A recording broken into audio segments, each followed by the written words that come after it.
Ladies and gentlemen, welcome to today's live edition of The Edge. I'm your guest host, Popeye from FederalJack.com and Down the Rabbit Hole right here on the Orion Talk Radio Network. Sitting in for John for the next few days. He's taking care of some personal business. And him and Jimmy asked me if I wouldn't mind to sit in and cover for him. And it is an honor to sit here at the helm of the ship that John calls the Edge radio program.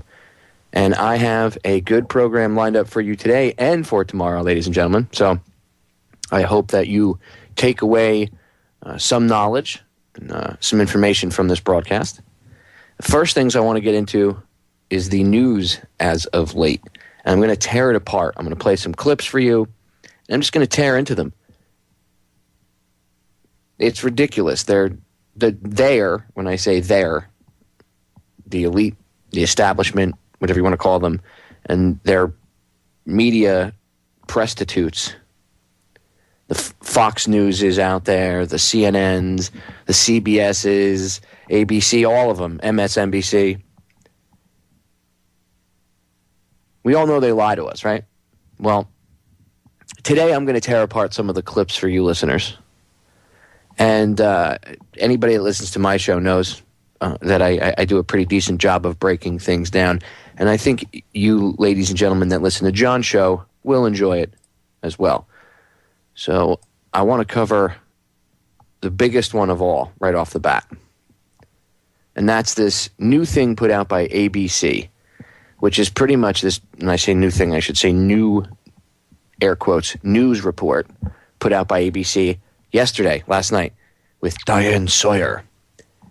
And it's pretty much an advertisement for airport security scanners, for getting more scanners out there.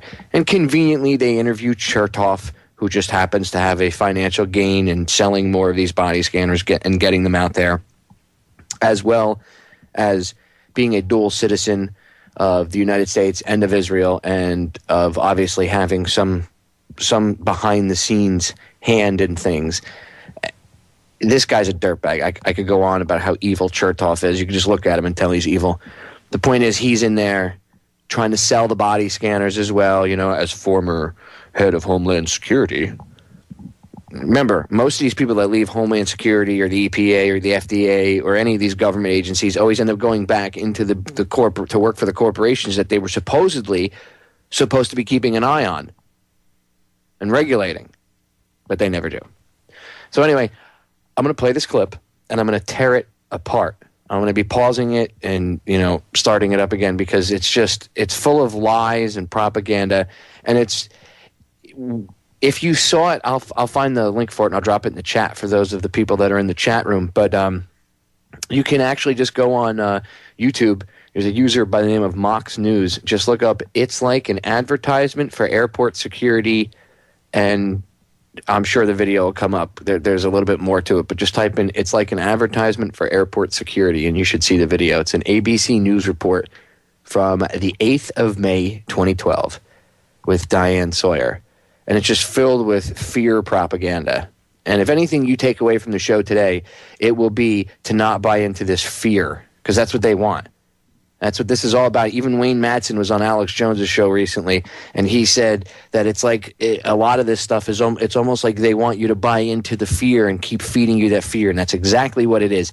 They need you to be afraid, because that's how they control things. It's like a bully posturing himself so the bullied person won't stand up and defend themselves. And we're the bullied people, and the bully is the federal government, or the people actually that are running it. It's not like the whole government itself is bad. It's just people inside of it that control it are bad. It's like if you run someone over with a car didn't do it. It was the person driving the car doing it.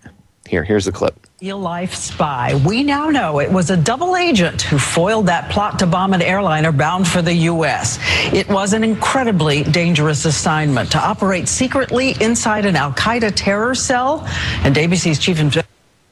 Now, you see how they're spinning this? Because the first day it was, oh my God, another bomb plot. We saved the day. Ooh, underwear bomber part 2. Dun, dun, dun.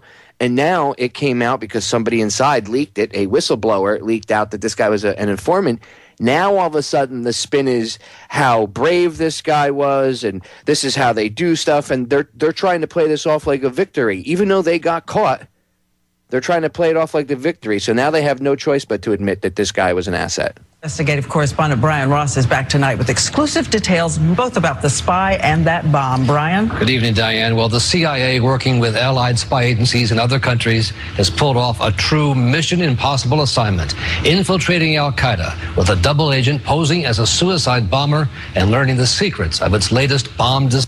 A true Mission Impossible style assignment. And you should see him smiling when he says it. Ugh, such propaganda. The target was al-Qaeda in Yemen, known for carefully screening its recruits for religious and ideological purity. Yet somehow, the spy agencies were able to get someone inside. It's quite an accomplishment to be able to pass yourself off as an al-Qaeda terrorist to the terrorists, when in fact you're working for a U.S. or allied intelligence agency. Details of the source's identity are being closely held, but authorities tell ABC News the spy was able to actually infiltrate the cell, learn of the plot, get his hands on a bomb, and get the bomb out of the country through Saudi Arabia last week. We had confidence that we had control, that IED was not a threat. It was not an active threat at that time. The bomb is being described today by U.S. officials as an upgrade to the underwear bomb used 3 years ago in a failed attempt to bring down a Detroit-bound jetliner. Which has been proved via eyewitness testimony and people on the plane and everything else. The FBI was forced to admit that a State Department official got Abdul Muttalib, the original underwear bomber Part 1, that they just talked about, on the plane. Okay? It's Kurt Haskell. If you don't know who he is, just go look up Kurt Haskell. Type in Kurt Haskell on YouTube, or Google Kurt Haskell, or whatever search engine you use if you don't want to be followed around and looked after. But the point is, they're admitting that this guy was a controlled asset. They're blatantly admitting it now. It's a Mission Impossible style, whole thing. And oh my God, where's the movie cameras? We should film this and make a freaking movie out of it. That's the way the news is portraying this. It's really disgusting. Now being studied by the FBI, this new... and by the way, anything over the original underwear bomb would be an upgrade, considering they keep saying, oh, it was a more sophisticated detonation device. Well, the last time the guy tried lighting it on fire with a lighter. So, anything over a Bic lighter and inert explosives, I guess, would be a step up, even if it was some sort of quote-unquote detonation device with inert explosives, which you come to find out, they were inert. Again, so instead of making the guy try to light them on fire because that didn't sound plausible the last time, now this time they're actually coming up with some homemade detonation device that they're sticking in, which wouldn't work because the explosives are inert anyway. Is anybody seeing a pattern here, ladies and gentlemen? Design is described as being made with a different chemical formula with dual detonation systems to make it easier to set off. By having the bomb in its original state before it goes off, U.S. experts now are able to figure out how the bomb works, how it might be detected. That's a heck of a lot easier when the bomb is still intact. Still, there is great concern that the bomb maker, 30-year-old Ibrahim al-Asiri, is working on other bomb designs, including bombs surgically implanted in terrorists, even in picture frames and radios, as shown in this al-Qaeda video. They keep... Oh no, picture frames and radios, and old TSA finds gun parts inside of teddy bears. Oh no, I guess we really do have to molest little kids again because they could be Al-Qaeda operatives. They're making everything illegal to carry on board a plane. Anything that you can carry on board a plane suddenly now is a potential bomb. Everything, basically, TSA and DHS are going to look at you. They're trying to come up with a backstory as to why they look at you and anything you have on you as a terrorist and a weapon. And they're feeding their agents and the police this and federal agents this, and there are actually law enforcement officers running around buying this crap. Be afraid. Be very afraid. Ooh.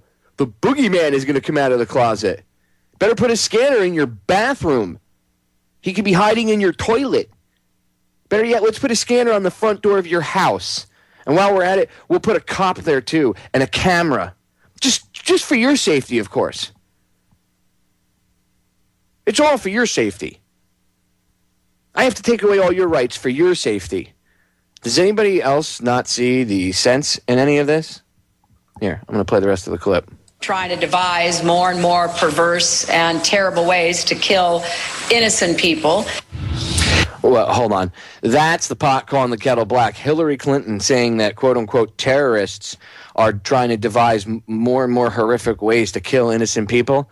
So what she's saying is her and her friends are sitting around drinking brandy, discussing about ways that they could kill more innocent children in countries that they want to invade and steal all their natural resources or take over. But it's for those civilians' safety. It's for their betterment. You know, the ones we're bombing and blowing to pieces, those are peace bombs. See, once we blow them up, they don't have to deal with the woes of life anymore. Right? Isn't that what this is about? We bring democracy in a bomb. In this case, the bomber was actually the source, working for the U.S. and others, and there was no real threat. But American authorities said today, as long as al-Asiri is alive, making other bombs for real terrorists, there remains... And by the way, they have no clue whether or not this al-Asiri guy made the bomb. None. They think. They are speculating. And upon that quote-unquote speculation, if that's what you want to call it, I call it just out-and-out lies, but on their quote-unquote speculation, the news media is running that this guy made the bomb, it's a credible threat, it's real, blah, blah, blah, blah, blah, even though it's already come out in the first 24 hours that the guy was a CIA asset, obviously. Here you go. Controlled asset, just like the rest of them. But we're supposed to believe that they saved the day.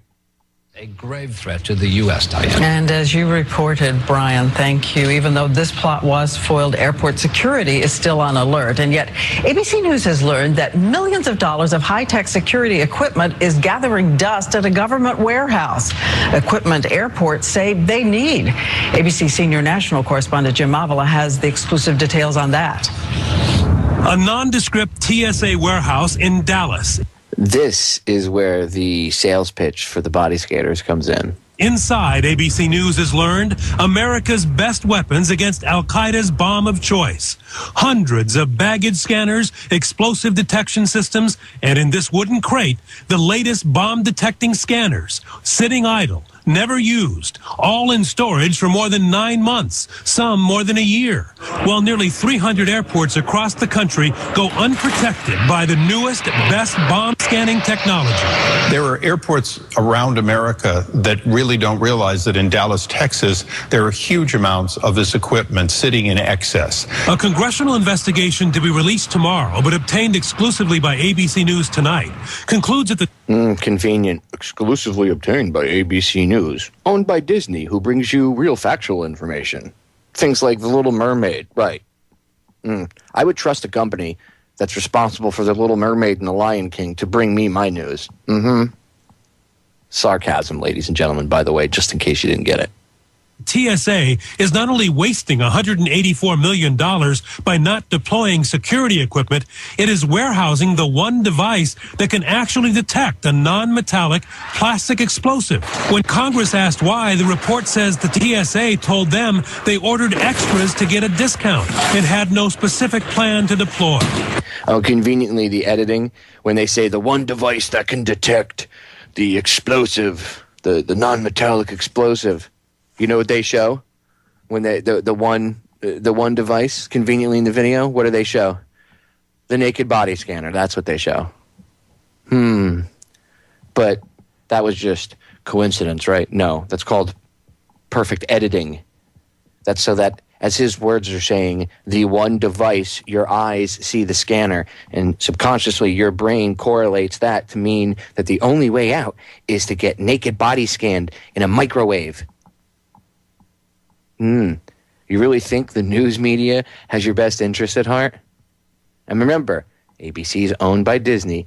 Disney has, on record, been involved with subliminal messaging for 50 years with the FBI. And who knows, you know, if they openly have worked with the FBI, then Lord knows who else they've worked with behind the scenes. This is not a joke. They do this kind of stuff on purpose. Again, he says the only device that could save, spot the bomb, and they visually show different shots of full body scanners and people going through them. There's a reason they do that kind of stuff. Obviously, the point of having... Oh, and here's Chertoff. Advanced screening technology is to get it out to the field. It's not a museum relic. ABC News has learned FBI agents plan to make a replica of the newly recovered underwear bomb and send it through airport security, testing Homeland Security Secretary Janet Napolitano's statement today. Okay, so they just said that they plan on running a drill. And you all know what happens when they run drills, ladies and gentlemen. Things like to go live, so pay attention. They just said, ABC News admitted the FBI is going to make a, quote-up, mock-up of the underwear bomb. So they're just going to make another one that they made the first time, or that the CIA made. And they probably got the instructions from them in an email.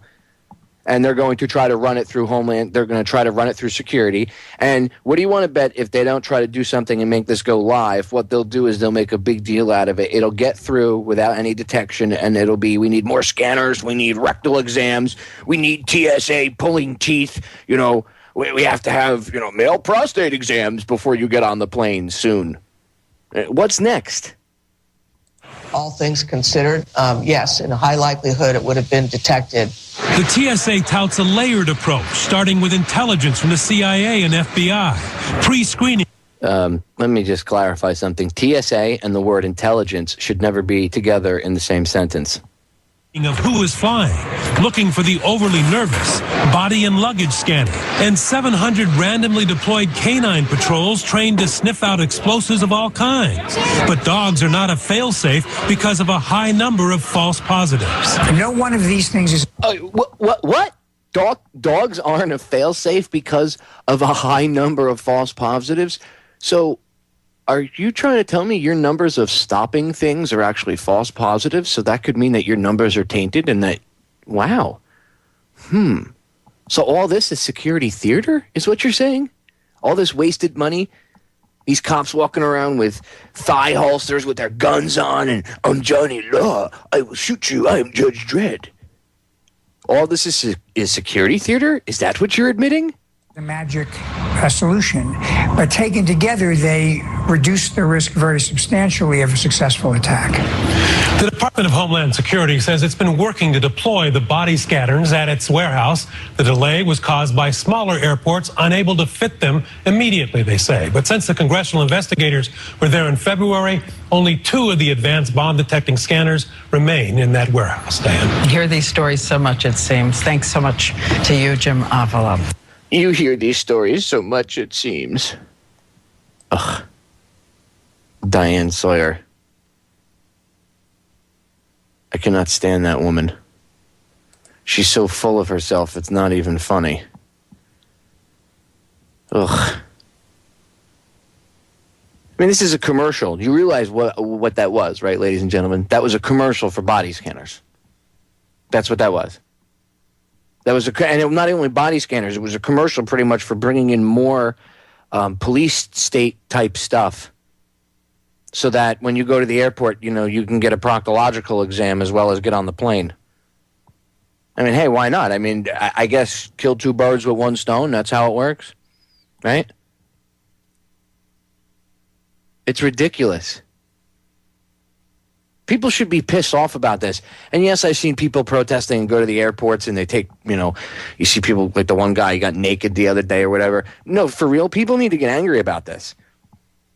And then the states need to say, TSA, get the hell out. And they need to tell Napolitano to eat it. And when people say, oh, the federal government is the ultimate power, man, you can't tell them what to do. They tell the states. Wrong, wrong, and wrong. You failed civics class, and you need to go back for an immediately, you need to go back immediately right now for a refresher course. Right now. You fail civics class miserably. And political science, too. Whatever they're teaching you is wrong. Okay? The federal government derives its power from the states. The states. I know our congressmen and women are bought off. Many of them. Most of them. But the federal government works by getting its power from the states. The states give it the power, and the people give the states power. It's not the other way around, ladies and gentlemen. All right, we're going to break. We'll be right back. Stay tuned. So, ladies and gentlemen, how many of you know about the different things that were going on 9/11 itself? How many out there in the audience know? I'm sure that you've all heard stories or this or that, but there was actually multiple different strange occurrences happening on 9/11 that were all, upon further investigation into them, connected to one another. One of them was the radio transmissions from the FDNY and the NYPD that day. Now, if you go through the hours and hours of transmissions, you'll hear little tidbits like Marine 6, which is a fireboat, calling into dispatch saying that at one point they say the second plane that hit the second tower, or the plane that hit the second tower, was a large green military bomber-style aircraft. And I'll play the audio of that for you guys. But there's something else I want to play for you first. And this is the audio of the NYPD. And it's about a 7-minute clip, but I'm not going to play the whole 7 minutes. I fast forwarded to the part that's somewhat important, because when you get a chance, you can listen to the whole thing yourself. You hear them talking about remote control planes, reports of remotely flown planes coming in and that are out there and inbound to the city and things. And then there was a report that somebody flew a remote control plane or something like that. And what happened was, a lot of it was radio traffic getting stepped on. There was so many people on the radio at once. So finally, towards the end, they were able to clear it up, and you hear them explain exactly what it is and what they're talking about. And what they're speaking about is a van from a company called Urban Moving Systems that was found downtown with a mural on it. You know what the mural was a picture of? It was a picture of the New York City skyline, including the Twin Towers, with a passenger jet flying into the Twin Towers. This was on the morning of 9/11. Now, the owners of Urban Moving Systems, when questioned by the FBI within days of the event, the FBI rolled up to their headquarters, and this is on record from the agents that went there. Urban Moving Systems was packing their stuff up and leaving. The owner was packing all the stuff up. And I'm paraphrasing here. Pretty much the agents asked him, you're in a hurry, you're leaving. And he said, pretty much they were told to contact their superiors and they would be, they would be informed. And when they tried that, they were told not to, detain these men, and they left. Now, interesting, when the NYPD detained the guys on 9/11 that were in the Urban Moving Systems van, they were Israeli citizens, which Urban Moving Systems is a Mossad front, so obviously they're Mossad, and they were connected to the dancing Israelis that were arrested, and the van load of Israelis that were arrested by police, the New Jersey State Police, right around Route 80, right where Route 80 turns into 95 by the George Washington Bridge. Yes, see, there were 3 van loads of explosives, or at least 2 van loads with explosives. I don't remember if the van load of dancing Israelis had any explosives. They might not have. But there was a van load of explosives pulled over, filled with Israelis, who later turned out to be Mossad, by the GWB, Route 80/95 right there on the other side, on the Jersey side. And this group, now I want to play you the audio because this is the actual audio. And no, this isn't, the Jews did 9/11. I think that line of thinking is stupid, okay? I've said multiple times on air, 9/11 was an operation pulled off by multiple intelligence organizations, including organizations like Saudi intelligence, Israeli intelligence, the CIA, Jordanian intelligence. I'm willing to bet MI6 was involved in there. Even German intelligence had to be involved somewhat because they were watching Muhammad Atta at one point. So all of this, all these intelligence agencies had to work in concert with one another. Now, it's really simple when you just have, one person in each agency running things that's on board with the overall agenda. Then they make sure their crew does, everything that they're supposed to do to further that agenda. And the crew won't really ask questions because they're just following orders. Remember, everybody's taught to just follow orders. And that's what you do. Compartmentalization. And interesting, when you look at it and you realize that it was this group of different intelligence agencies working together, look with this new bomber. Look what happened with the new thing. What did they say? Oh, he was controlled by the CIA and Saudi intelligence. He was controlled by the CIA and Saudi intelligence. So you see how this works?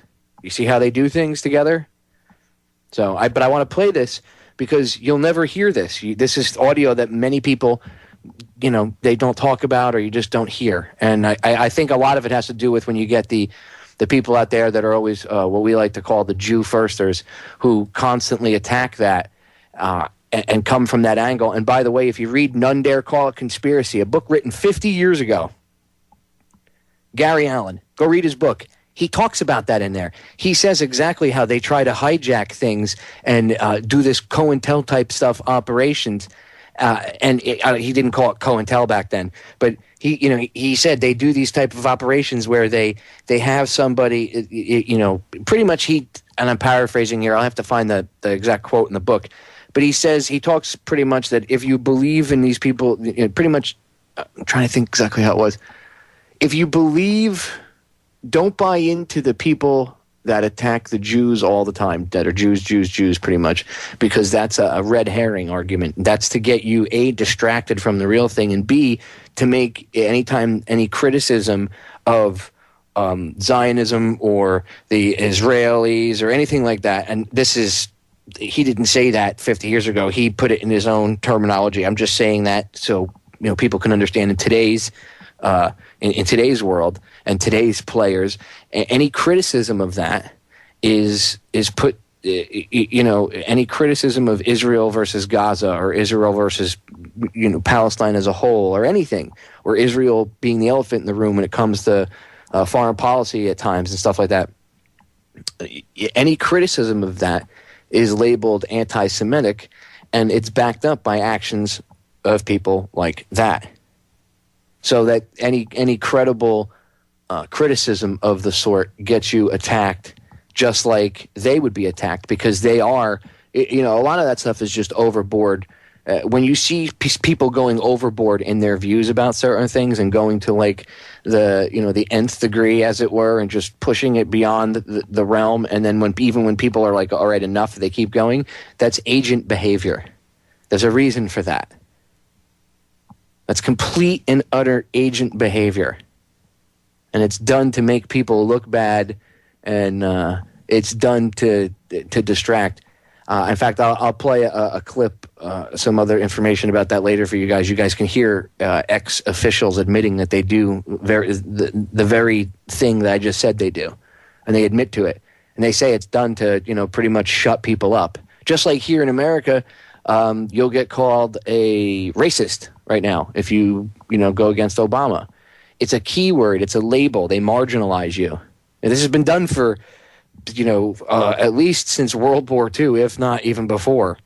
That's how Hitler and the Nazi Party were able to get people broken up and pull people away. They didn't go after everybody at once. They marginalized everybody first. Communists, trade unionists, the homosexuals, the disabled, Jewish people, whatever. They went after everybody as a targeted group, but singly, so that people were like, well, I'm not a communist, or I'm not a Jew, or I'm not a homosexual, or I'm not, disabled, or I'm not this, or I'm not that, until there was nobody left but them, and then they went after them. They only, that's how they work.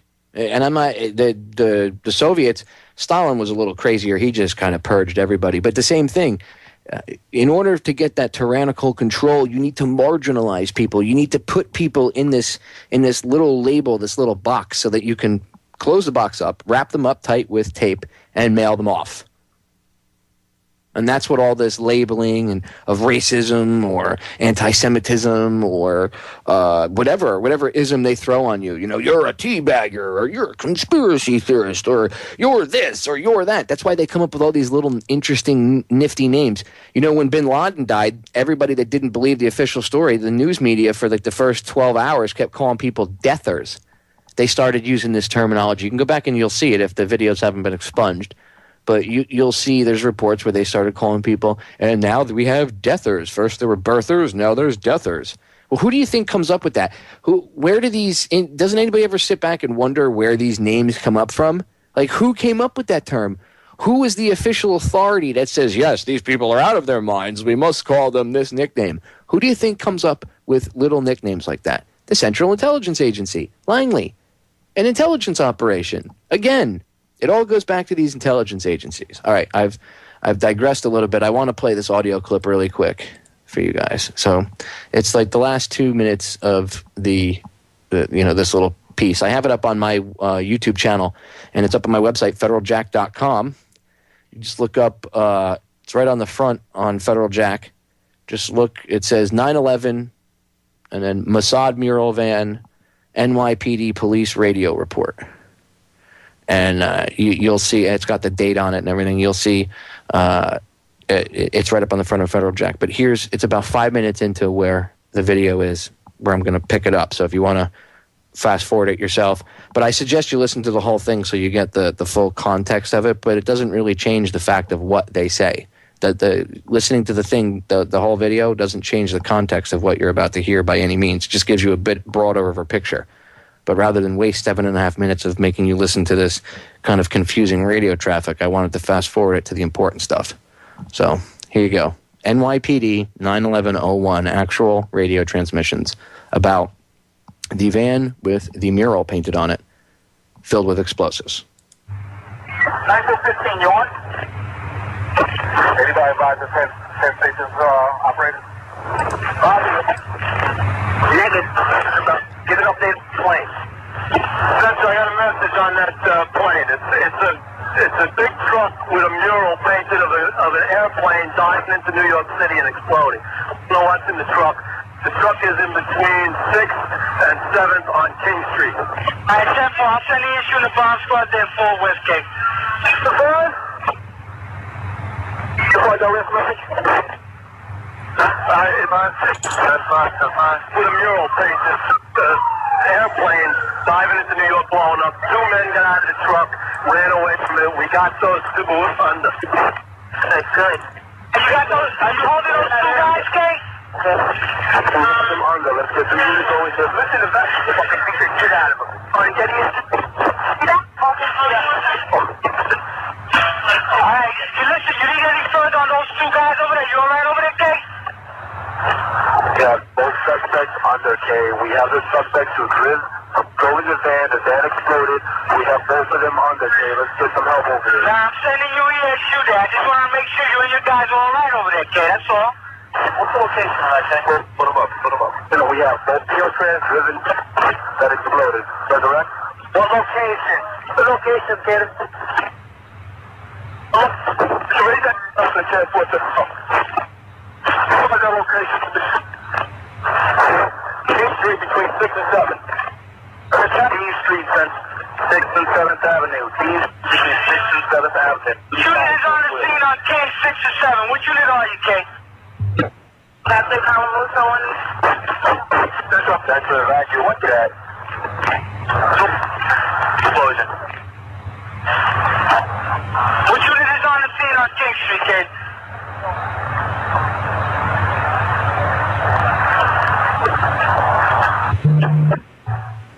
So there you have it. I suggest you can go on YouTube. If you go to a YouTube user, Conspiracy Scope, he's got, I think it's like 4 or 5 hours of radio transmissions on there you can listen to. And what I do is I just rip it and then go through it, an hour at a time, and you get a chance and you just mark it. And then you just, pick out the stuff that's rather important or that stands out. But when you go through the transmissions, you find so much stuff. I mean, this isn't... Yeah, people could make stuff up. There is disinfo out there about 9/11. Most of that is put out there on purpose. But there is some real information out there, and even though it sounds completely crazy and wacky at times, and maybe out of your realm of your comfort zone, I guess would be a good way to put it. There is accurate information out there, and it is true. And a lot of this comes right from, again, just the fact that there's media reports. The initial media reports that day, the initial radio reports from the FDNY, the NYPD is incredible. Here, I'll play this section of audio really quick. It's got some music behind it in the background as a background bed because I made it for YouTube. And this is the highest quality audio version of this there is because I filtered out all the crap so that you could hear the dispatcher and the firefighter from Marine 6 talking to each other. And there was no altering. All I did was literally just turn up the volume on it and get rid of the background hum by turning up the volume levels and stuff on the clip itself. That way you could hear what they were saying. So there's no tweaking or editing or anything. And some people just don't want to admit that this is real, but this is 100% real. This is Marine 6 on that morning right after the second plane hit, contacting headquarters. Marine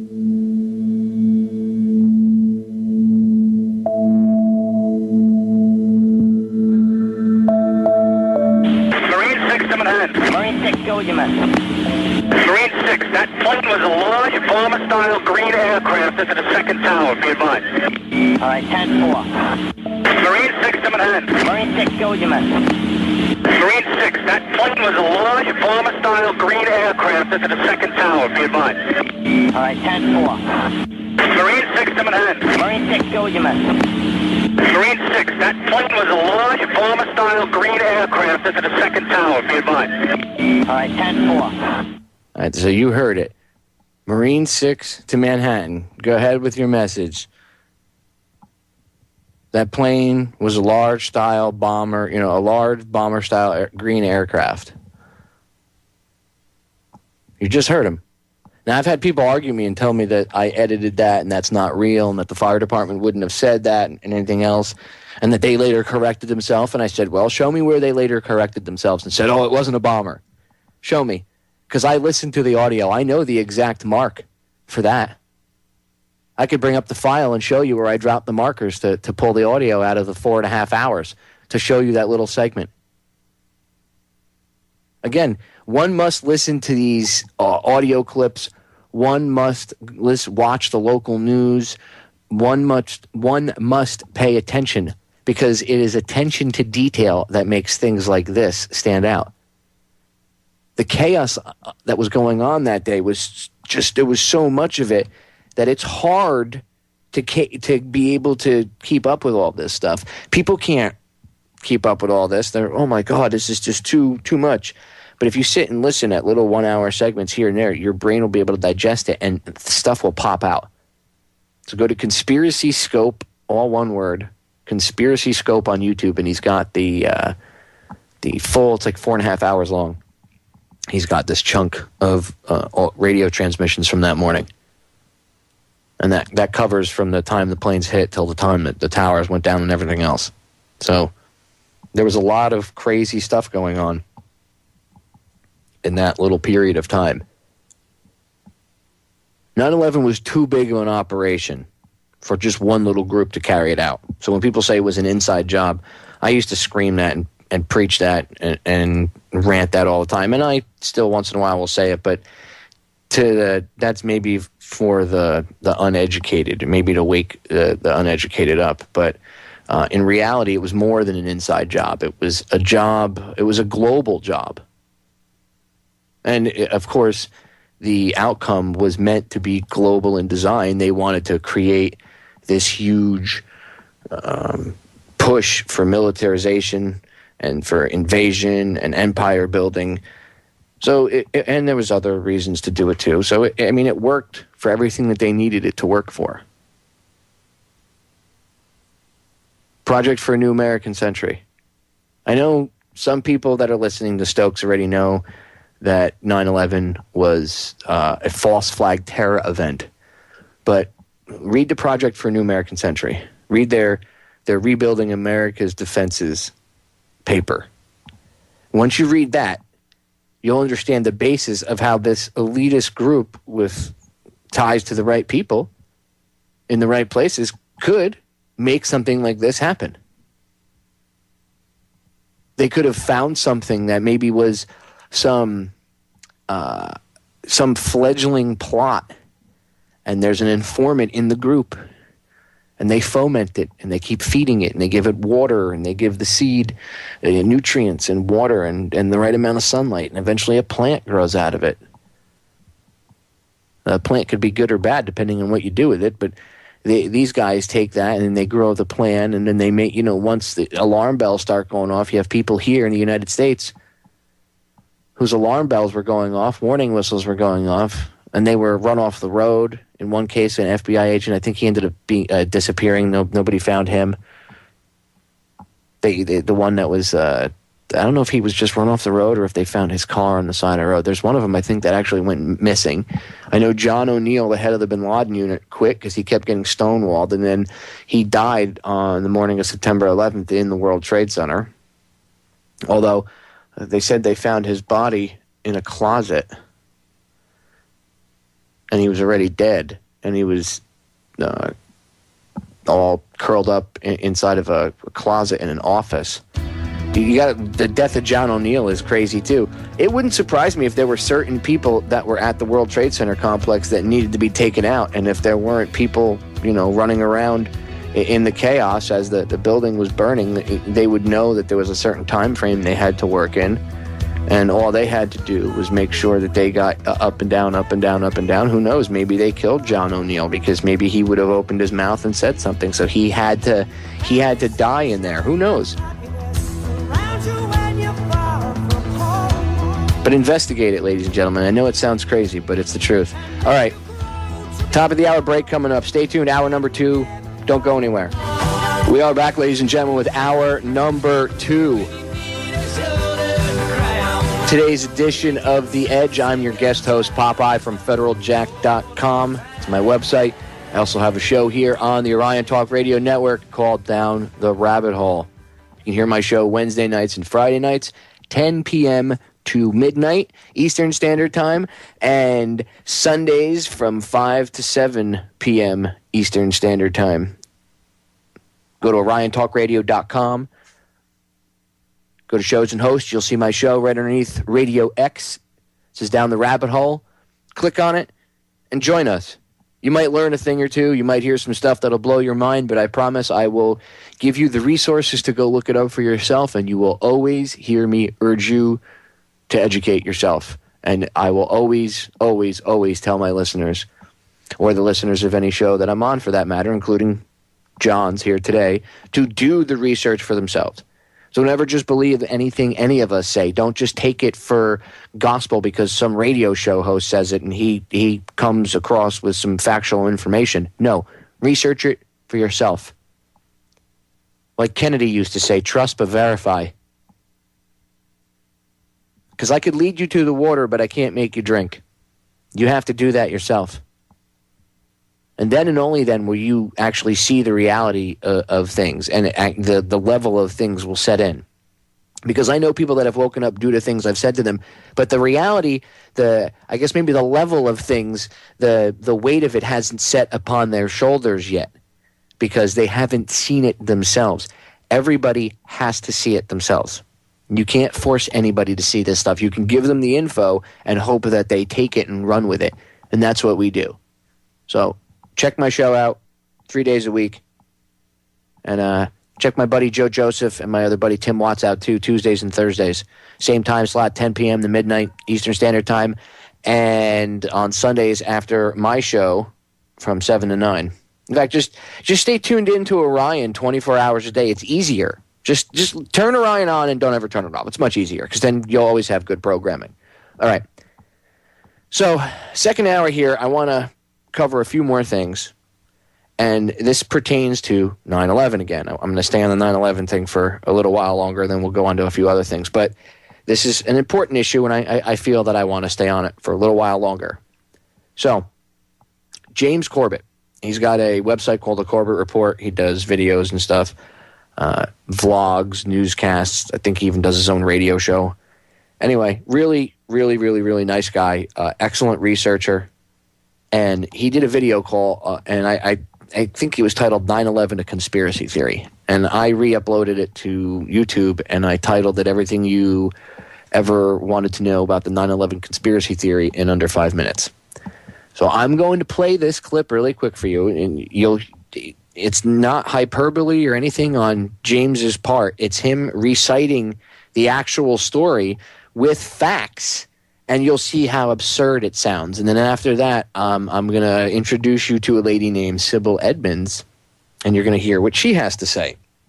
She was interviewed by James as well, but he works closely with her now on her site, Boiling Frogs Post. And Sybil was a translator, and she knows that Osama bin Laden was on the CIA payroll up until and including the day of 9/11. But we'll get into that. She was gagged and everything else. So this is hour 2, ladies and gentlemen. So prepare yourselves. Strap in. Here you go. This is everything you ever wanted to know about the 9/11 conspiracy theory in under 5 minutes, just in case you aren't caught up. And then we can go on to Sybil from there. But I figured I'd catch everybody up to the absurdity at least. And pay close attention. You'll hear how this is the official conspiracy theory put out by the government. Listen to how absurd this sounds compared to the other stuff that other people have postulated and put forward with evidence to back it up, as opposed to the government's crazy conspiracy theory of what happened on 9/11. Check it out. Of September 11th, 2001, 19 men armed with box cutters directed by a man on dialysis in a cave fortress halfway around the world using a satellite phone and a laptop directed the most sophisticated penetration of the most heavily defended airspace in the world, overpowering the passengers and the military combat-trained pilots on 4 commercial aircraft before flying those planes wildly off course for over an hour without being molested by a single fighter interceptor. These 19 hijackers, devout religious fundamentalists who like to drink alcohol, snort cocaine, and live with pink-haired strippers, managed to knock down 3 buildings with 2 planes in New York, while in Washington, a pilot who couldn't handle a single-engine Cessna was able to fly a 757 in an 8,000-foot descending 270-degree corkscrew turn to come exactly level with the ground, hitting the Pentagon in the Budget Analyst Office where DoD staffers were working on the mystery of the $2.3 trillion that Defense Secretary Donald Rumsfeld had announced missing from the Pentagon's coffers in a press conference the day before, on September 10th, 2001. Luckily, the news anchors knew who did it within minutes. Osama bin Laden. The pundits knew within hours. Osama bin Laden. The administration knew within the day. Terrorists who committed these acts and those who harbored them. And the evidence literally fell into the FBI's lap. That a hijacker's passport was found blocks from the World Trade Center crash site, if you can believe that. But for some reason, a bunch of crazy conspiracy theorists demanded an investigation into the greatest attack on American soil in history. That investigation was delayed, underfunded, set up to fail, a conflict of interest, and a cover-up from start to finish. It was based on testimony extracted through torture, the records of which were destroyed. It failed to mention the existence of WTC-7, Able Danger, P-TECH, Sybil Edmonds, OBL and the CIA, and the drills of hijacked aircraft being flown into buildings that were being simulated at the precise same time that those events were actually happening. It was lied to by the Pentagon, the CIA, the Bush administration, and as for Bush and Cheney, well, no one knows what they told it because they testified in secret, off the record, not under oath, and behind closed doors. It didn't bother to look at who funded the attacks because that question is ultimately of little practical significance. Still, the 9/11 Commission did brilliantly answering all of the questions the public had, except most of the victims' family members' questions, and pinned blame on all the people responsible, although no one so much as lost their job, determining the attacks were failure of imagination. Because nobody in our government, at least, and I don't think the prior government that could envision flying airplanes into buildings. Except the Pentagon, FEMA, NORAD, and the NRO. The DIA destroyed 2.5 terabytes of data on Able Danger, but that's okay because it probably wasn't important. The SEC destroyed their records on the investigation into the insider trading before the attacks, but that's okay because destroying the records of the largest investigation in SEC history is just part of routine record keeping. NIST has classified the data that they used for their model of WTC-7's collapse, but that's okay because knowing how they made their model of the collapse would jeopardize public safety.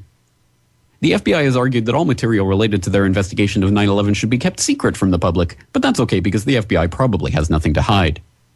This man never existed, Nor is anything he had to say worthy of your attention, and if you say otherwise, you are a paranoid conspiracy theorist and deserve to be shunned by all of humanity. Likewise him, and her, and her, and her, and him. Osama bin Laden. And by the way, one of the hers is Sybil Edmonds. Lived in a cave fortress in the hills of Afghanistan, but somehow got away. Then he was hiding out in Tora Bora, but somehow got away. Then he lived in Abbottabad for years, taunting the most comprehensive intelligence dragnet, employing the most sophisticated technology in the history of the world for a decade, releasing video after video with complete impunity and getting younger and younger as he did so, before finally being found in a daring SEAL team raid which wasn't recorded on video, in which he didn't resist or use his wife as a human shield, and in which these crack special forces operatives panicked and killed this unarmed man, supposedly the best source of intelligence about those dastardly terrorists on the entire planet. Then they dumped his body in the ocean before telling anyone about it. Then a couple dozen of that team's members died in a helicopter crash in Afghanistan. This is the story of 9/11, brought to you by the media which told you the hard truths about... His head could be seen to move violently forward. And... They took the babies out of the incubators. And... Mobile production facilities. And... The rescue of Jessica Lynch.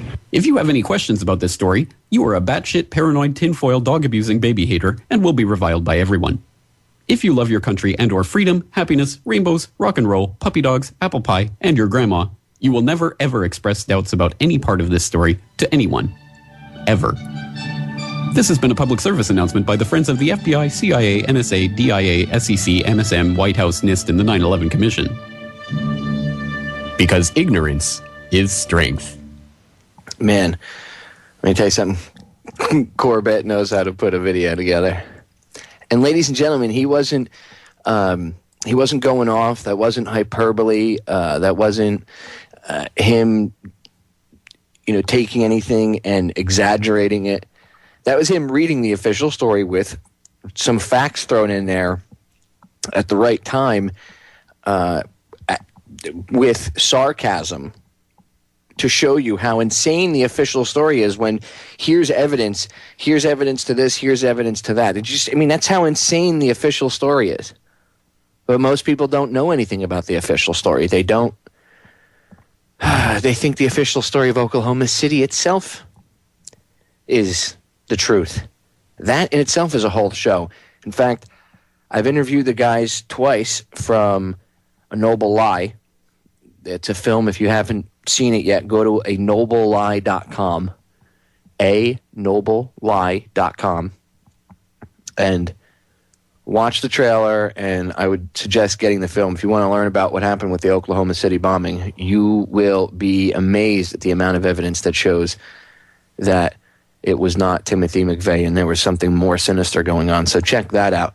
All right, as promised, I want to get into Sybil Edmonds. So I'm going to play James Corbett's interview. He's got a little bit of an interview with her, and he's telling the story pretty much of Sybil Edmonds. So rather than me muck it up, I'll let Corbett tell it, and I'll have to cut it off going into break, but then I'll finish it up on the other side of the break. So here you go. The ACLU immortalized FBI whistleblower Sybil Edmonds as the most gagged person in the history of the United States of America for the unprecedented lengths that the government went to suppress her story. She had already been fighting for years to bring her remarkable tale to the attention of the government's own supervisory and investigative bodies.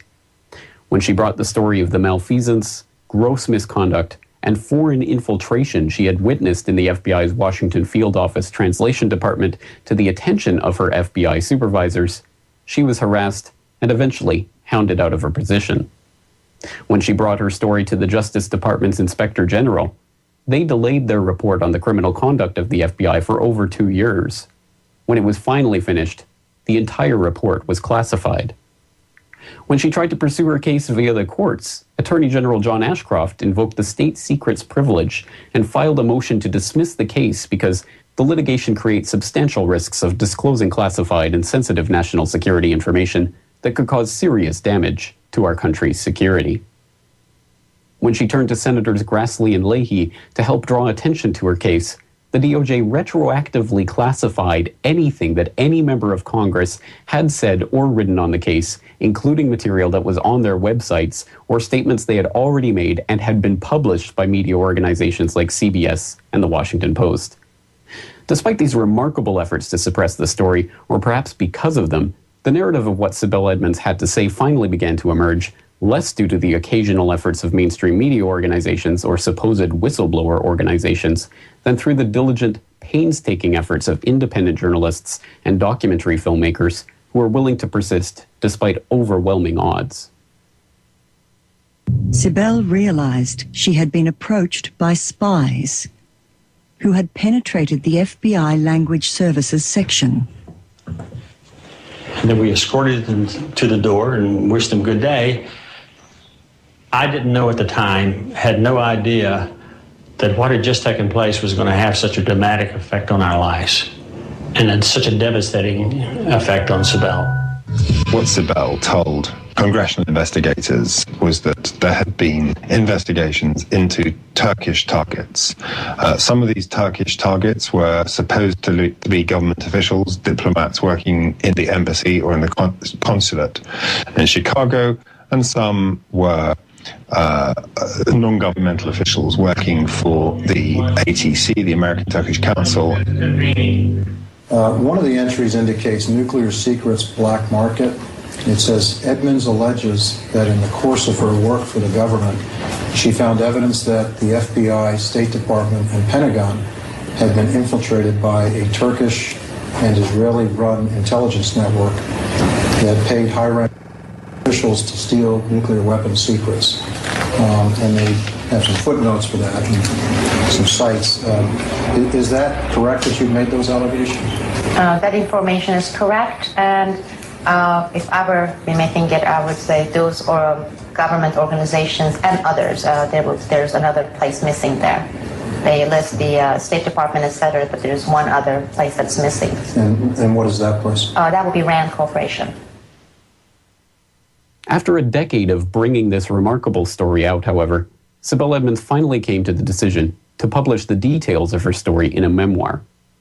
Joining independent radio host Peter B. Collins on air earlier this month, Edmonds recounted the narrative of how and why she came to this decision. Peter, I was so exhausted. I had been fighting in court and in Congress for 5 years, and I was being told that even if I were to write a book at that point, the FBI and the Justice Department, they were going to do the same thing. And it was going to end up being another battle, which, as you know, by now, that it actually has been, because in the last 1 year, we have had this battle going on with the Justice Department and the FBI on this book. So I was just too exhausted. I said I could not, neither financially nor physically. I mean, I was down to 98 pounds at that point. Wow. And nor emotionally, mentally, I couldn't handle going through another battlefield. So that was why another 2 years passed. And I said, well, maybe a different administration would make a difference. And that's when I took up writing this book. Given the shocking details of Edmonds' story and the viciousness with which the DOJ has attempted to keep that story under wraps, it should come as no surprise that the publication of the book has been doggedly and illegally opposed by the FBI. Edmonds submitted her manuscript for FBI pre-publication clearance in accordance with established procedures on April 26, 2011. According to the applicable regulations, the FBI has 30 days to review the submission. Over 1 year later, the FBI still has yet to comply with the law and clear the book. On top of this, it was discovered that the employee contract that the FBI required its employees to sign at the time of Edmonds' hiring is in fact illegal and unconstitutional. Rather than allowing the FBI to censor books written by its employees based on the classification of the relevant material, the FBI instead required employees, including Edmonds, to allow the Bureau to censor them on issues of policy. Stephen M. Cohn, Edmonds' lawyer and the executive director of the National Whistleblower Center, explained the case in a television appearance last month. This agreement they had Sibel Edmonds sign is illegal under Supreme Court precedent. So we had to dig through the documents, find it, and now we're going to push it because this document, that their censorship document that they predicate their censorship on, said that the director of the FBI can censor federal employees if they disagree with the policy. being advocated by those employees. That is unconstitutional. All of the cases say their right to censor is limited to classified and secret. Yet the FBI is saying they can censor based on policy. These are the types of rules that they sneak in that have to be challenged. In the end, Sibel Edmonds made the decision to self-publish her memoir, Classified Woman, The Sibel Edmonds Story, for the precise same reasons that she started the Boiling Frogs Post website. Because the technology and the means to do so are in the grasp of the ordinary citizen, perhaps for the first time in human history, and because all of her experience has proven that waiting for someone else to come along and tell the truth, the whole truth, and nothing but the truth, is a futile endeavor. In this brief window of opportunity, whistleblowers like Edmonds can circumvent the entire government, media, NGO conglomerate that has dominated the institutional infrastructure of approved whistleblowing by doing an end run around these institutions and self-publishing. In many ways, books like these can be seen as a proof of concept. If it can be done, and the information can be disseminated, whistleblowers, mavericks, and truth-tellers of all types will perhaps have the best shot at a level playing field in the modern media environment that they are ever likely to get. If it fails, then the window of opportunity will close, and stories that truly challenge the mainstream will be safely swept under the rug, effectively memory-holing the citizenry's last hope of combating the 21st century Orwellian Big Brother state.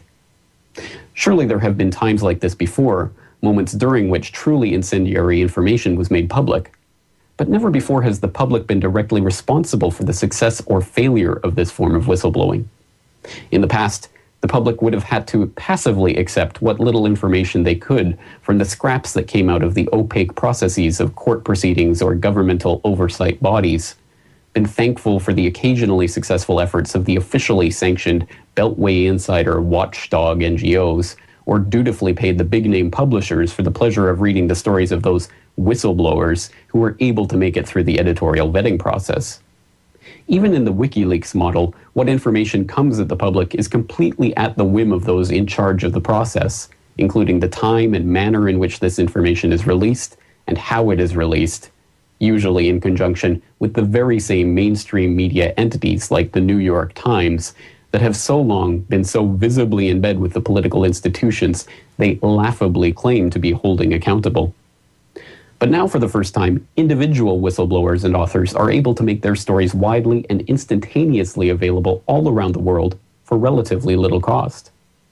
And now it is up to the public to ask themselves whether they are willing to put forth negligible time and effort to familiarize themselves with the information that the government has been fighting for years to suppress in any and every way possible.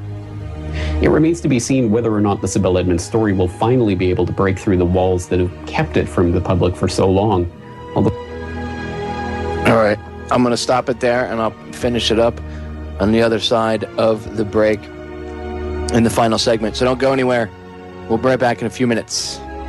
Ladies and gentlemen, don't forget, John has a chat page, an entire radio show page, actually, with his archives and stuff up on it as well, and a chat room for you to interact with him when he's on air and the other listeners. It's all over at the website for the network, OrionTalkRadio.com, OrionTalkRadio.com. Real simple. Check the site out. I think you'll like it. It's very user-friendly. The IT team works on it, tries to keep it as user-friendly as possible. There's a couple different options to listen to the show. We have our Shoutcast player. We're featured on Shoutcast now as well. And we have our own Orion Flash player. John's archives are up there. Just check it out. Go over to OrionTalkRadio.com.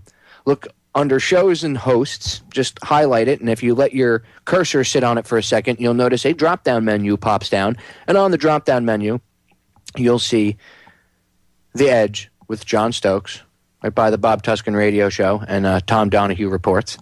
And just scroll on down and click on it, and it brings you to John's show page.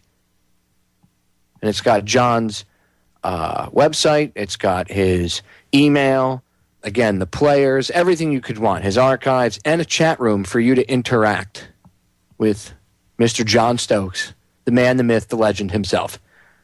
And also, if you feel so inclined, you can go to the front, the homepage of OrionTalkRadio.com, and you will see a T-shirt up in the left-hand corner on the left side there.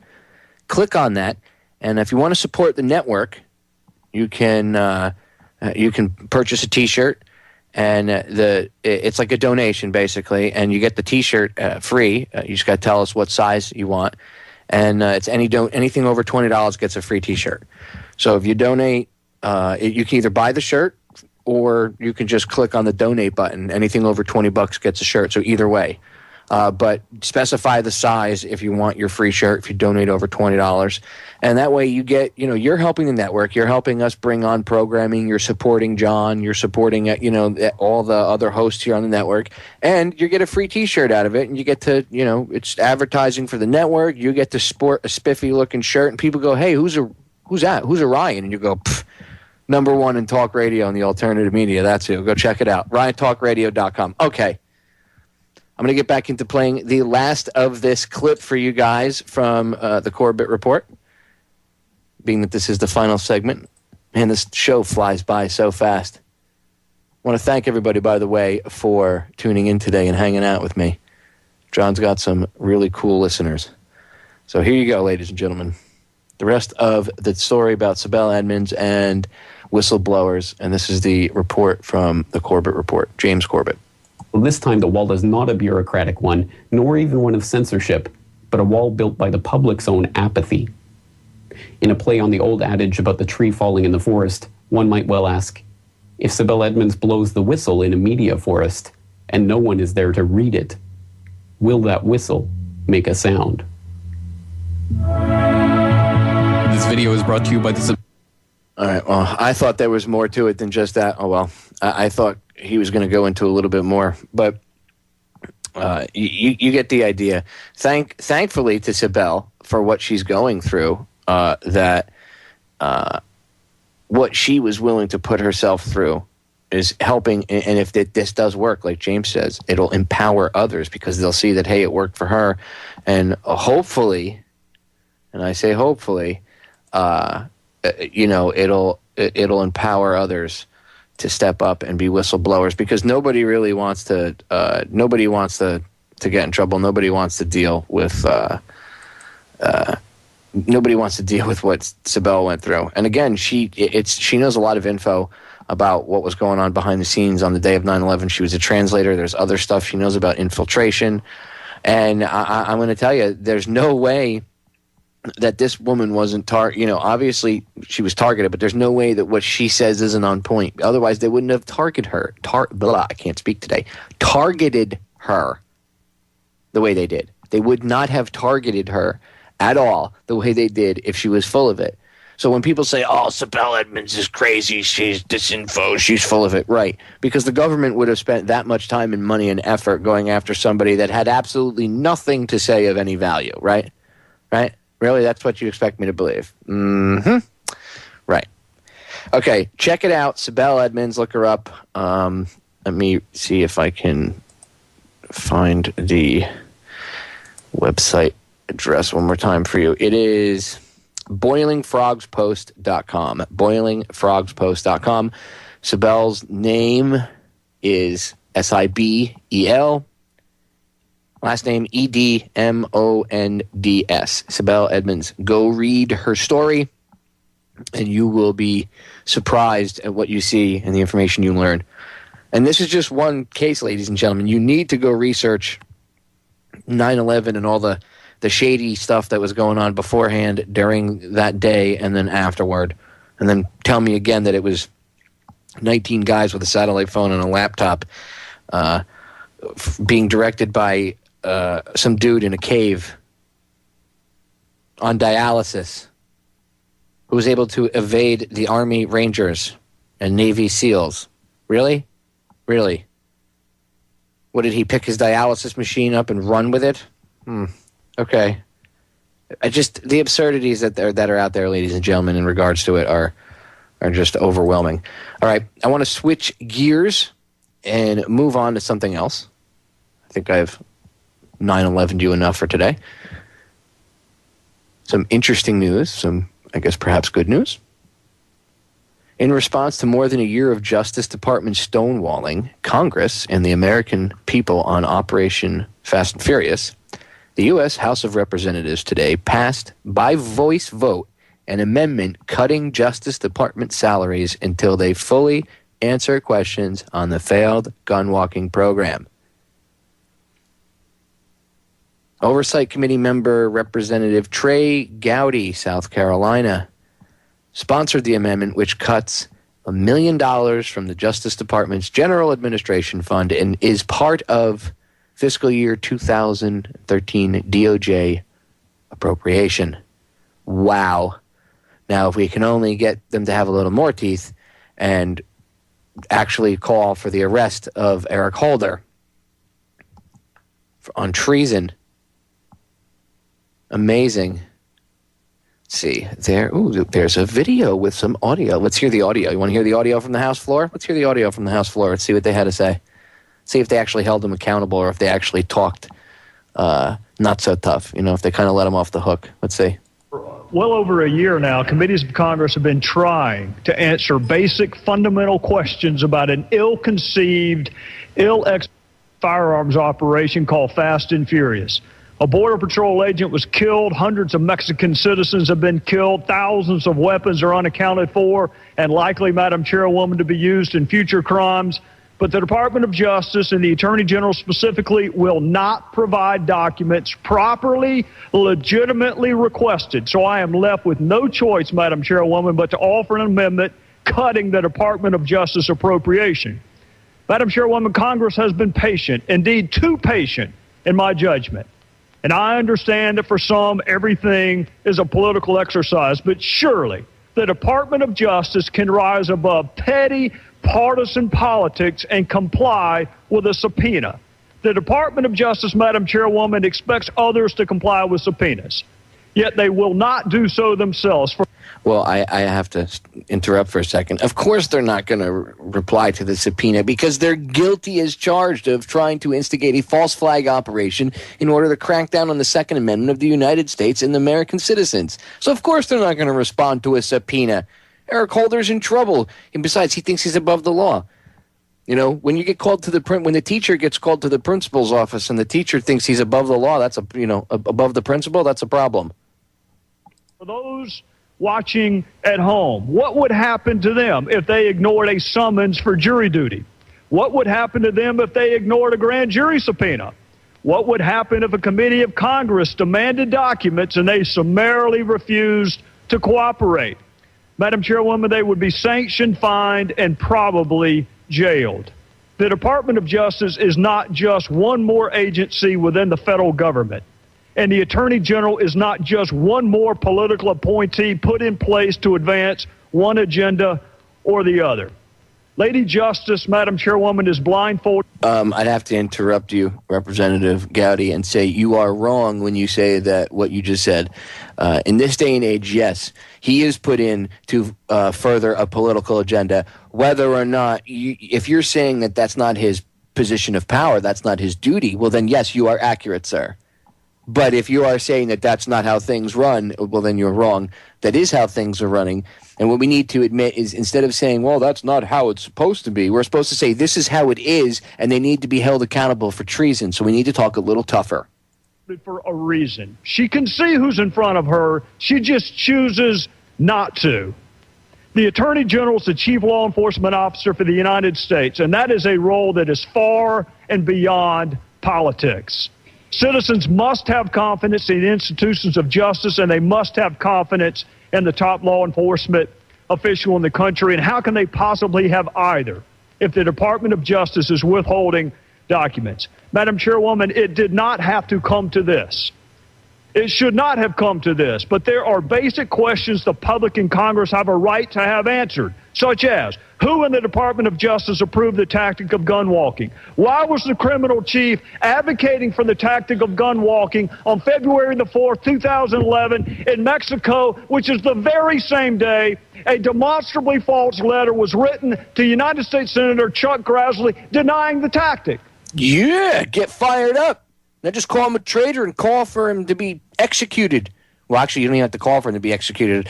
It's already on the books. That's the law for treason, especially during a quote-unquote time of war, which they always say, we're out of time of war, right? So go ahead, Gowdy, get all pissed. On the very same day Lanny Brewer's advocating for it, a letter's being sent under Department of Justice letterhead denying the tactic. How did such a demonstrably false letter ever get drafted and sent on DOJ letterhead? Was gun walking alluded to in the wiretapping applications? And if so, who missed it? When the president said he did not approve of Fast and Furious, and neither did Eric Holder, how did he know that? He said that in March of 2011. These are but 5 questions that we do not have the answer to despite 1 solid year of asking. So, Madam Chairwoman, this is not about politics to me. It's about respect for the rule of law. It's about answers. It's about accountability. It's about acceptance of responsibility. I cannot stand idly by while oversight of this body is ignored. It is time we did the jobs we swore allegiance to the Constitution to do, even if others will not. And with that, I would yield back. Hoorah! And I guess they voted to go ahead and actually do it. So they're going to cut Justice Department salaries for over the Fast and Furious stonewalling. Let's see how that goes. Let's see how well the ship maintains order over there at the Justice Department when they're not getting paid.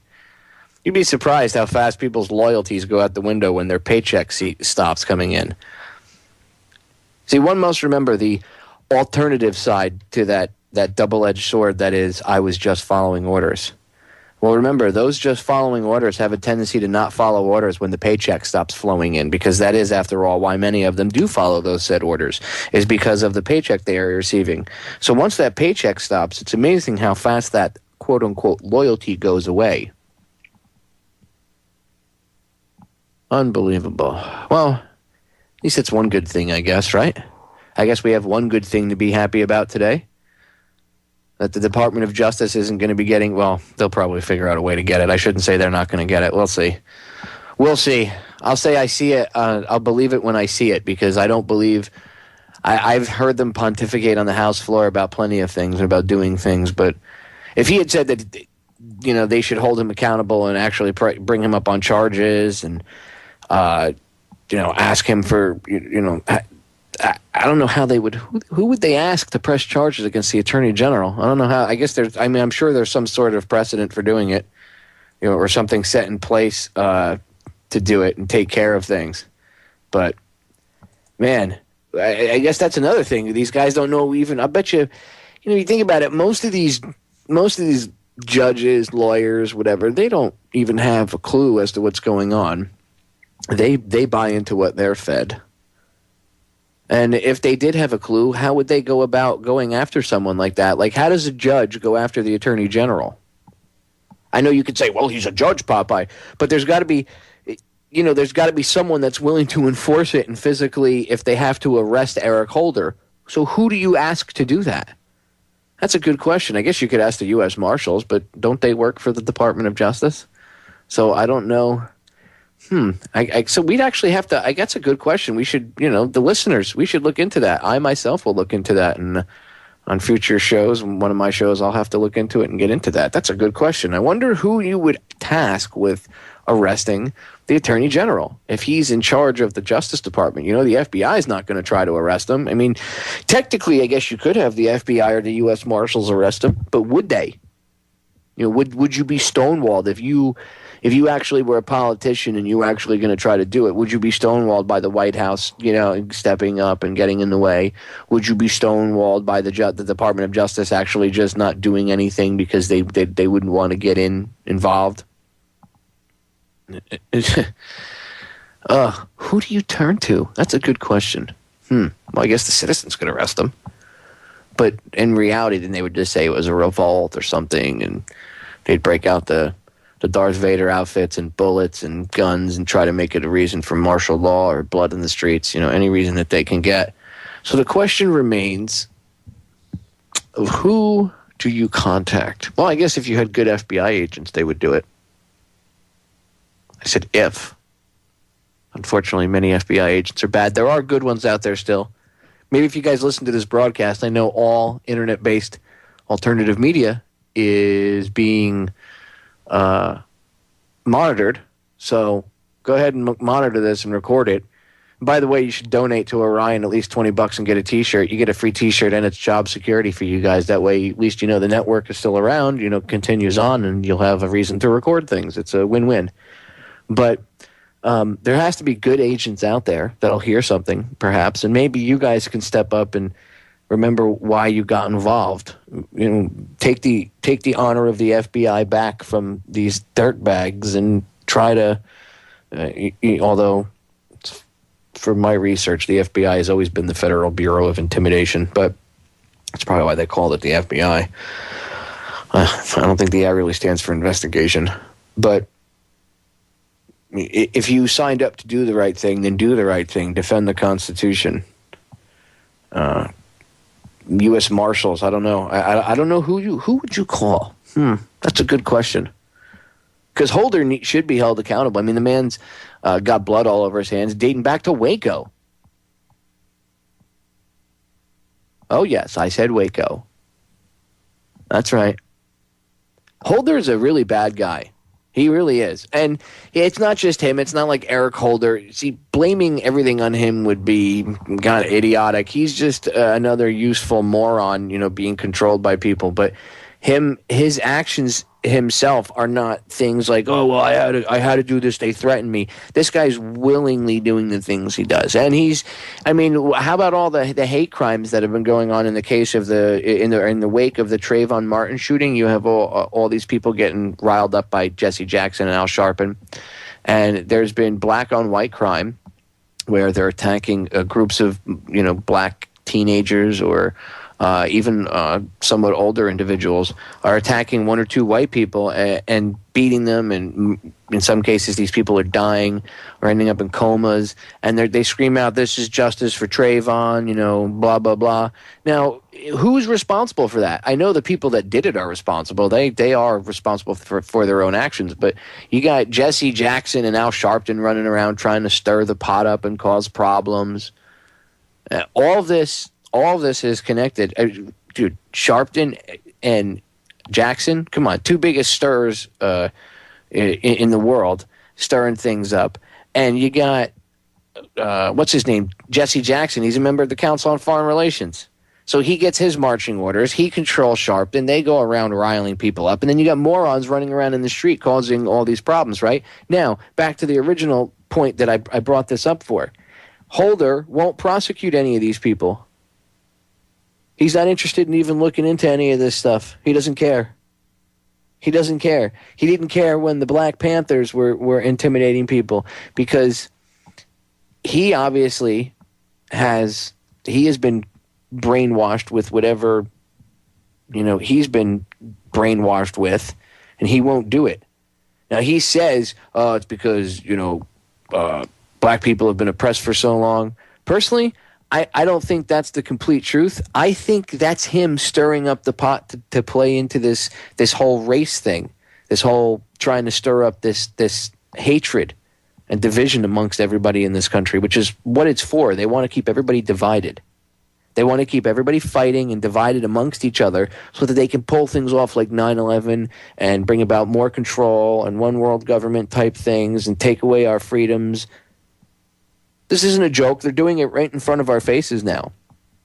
Do I think they've won? No, I do not think they've won. I think we have a chance to win and defeat them. But that really hinges on everybody waking up and getting a pair and stop being afraid of all this stuff.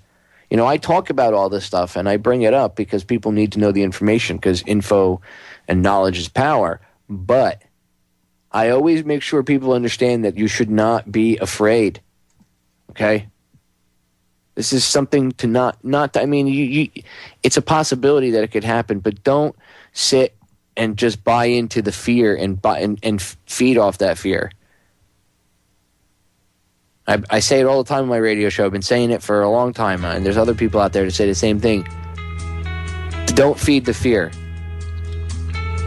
Don't feed the fear, ladies and gentlemen. I'm going to read you the litany against fear really quick, and then I'm out. And make sure you tune in tonight to my show, 10 p.m. Eastern Standard Time. Litany against fear. I must not fear. Fear is the mind killer. Fear is the little death that brings total obliteration. I will face my fear. I will permit it to pass over me and through me. And when it has gone past, I will turn the inner eye to see its path. Where the fear has gone, there will be nothing. Only I will remain.